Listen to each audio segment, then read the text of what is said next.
में लड़कियों को नहीं पढ़ाया जाता था। मैंने काफी प्रयास किया है लड़कियों को पढ़ाने के लिए। I withdrew many children from work and enrolled them into school.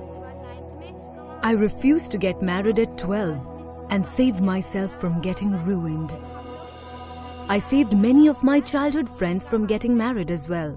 हमें बहुत दिक्कत होती थी स्कूल जाने में। There weren't any separate toilets for girls at our school. As a result, most of the girls were dropping out from school after 5th standard because our parents did not allow continuing education.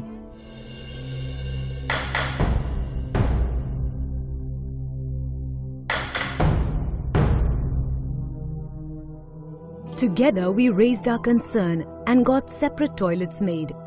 Now all of us are at school. They all belong to a nation where 72% population is rural. They are the future torchbearers of a nation that is growing at 9%. These children are the seeds of transformation. They are the catalysts of change that would usher the nation on the trajectory of growth.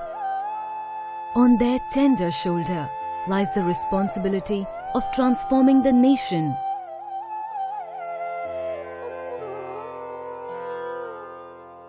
The society has not been able to uphold the rights of millions of children. The scenario certainly is not promising at the moment. And uplifting the children in rural India is a daunting task that confronts the nation. It leaves a lot of ground to cover and improve the condition of children of rural India, who behold the potential to transform the nation.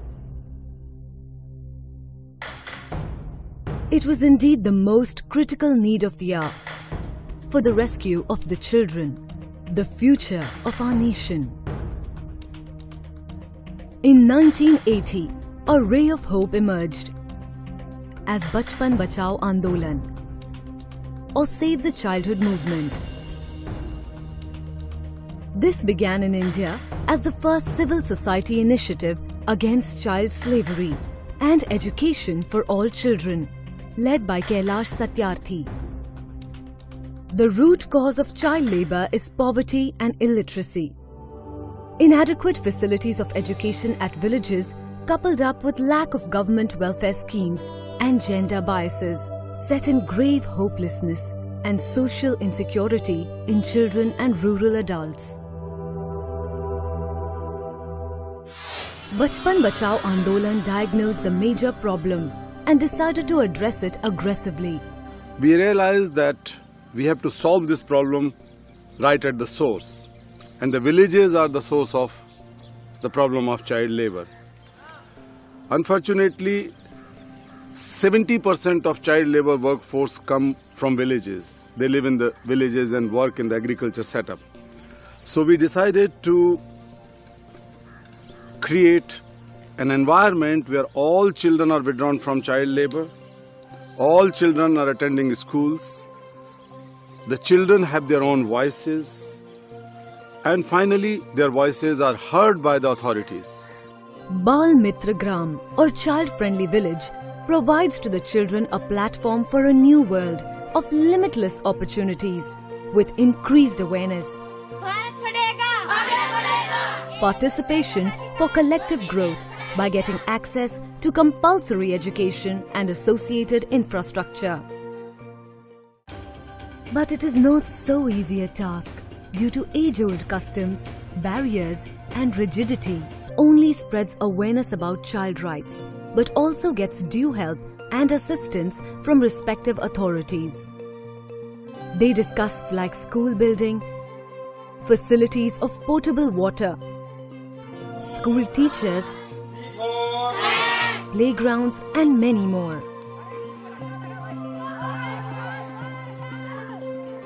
Members of Children's Parliament also survey the houses to ensure that there is no one else bereft of education.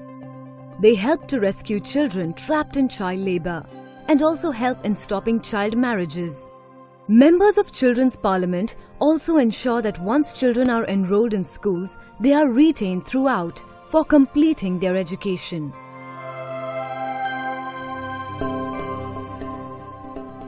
at Bal Mitra Gram. हमारे काम आया। Bal Mitra Gram's major components are the democratization of Panchayat, child participation. It also gives the legal awareness about child rights. Bal Mitra Gram works relentlessly against gender inequalities.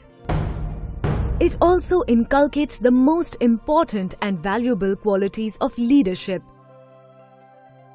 Today in India, there exist more than 275 child-friendly villages. More than 100 are on the path to become. There is very least consciousness towards child rights in our society and particularly in villages.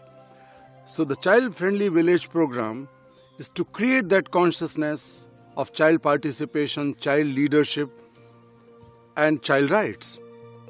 Bal Mitra Gram is an initiative that confers calculated responsibility and child rights at the grassroots level at the villages, instilling impeccable governance for the children, by the children.